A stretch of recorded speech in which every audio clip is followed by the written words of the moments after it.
अस्सलाम वालेकुम जी। पंजाबी रिवाइवल दे विच जी आयां नूं। अज सानूं आपां गल करांगे कि साइंस की है।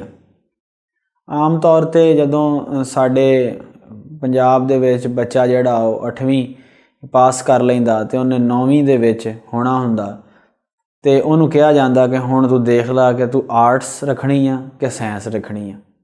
ते आम तौर ते साडे लोग ये जिहड़ी गल है इत्थों एक उन्होंने मुगालता कह लो हो जाता कि शायद साइंस यही है कि जी फिजिक्स कैमिस्ट्री बायोलॉजी ही साइंस है। इस कोई शक नहीं कि साइंस के बुनियादी कह लो कि मजमूनों का नाम है फिजिक्स कैमिस्ट्री बायोलॉजी।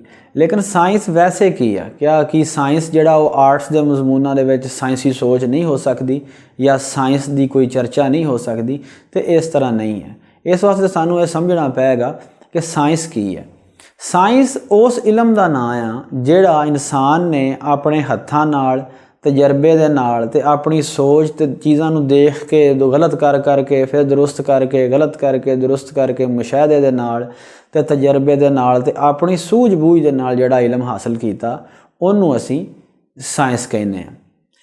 ते इंसान दे कोल मौजूदा दुनिया के उत्ते आम तौर ते दो ही किस्म के असी इलम जिहड़े हैगे उहदे कोल हैगे आ। एक जिहड़ा जिन्हों असी ये कहने कि जी वही दा इलम आ या अल्लाह ने अपना इलम अपने अंबिया के जरिए इंसानों नूं दिता।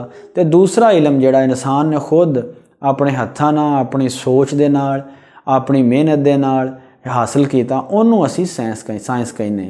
और साइंस जिहड़ी हैगी आ वो किसी भी जरूरी नहीं है कि फिजिक्स कैमिस्ट्री बायोलॉजी नूं साइंस समझ लिया जाए।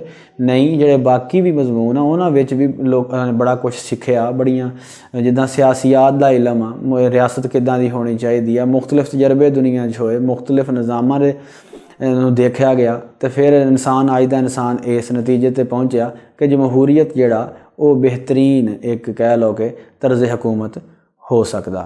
ये अज दी एक छोटी जी वीडियो कि मैं कोशिश की है कि मैं अपने भरावां नूं समझा सकां कि साइंस असल विच है की।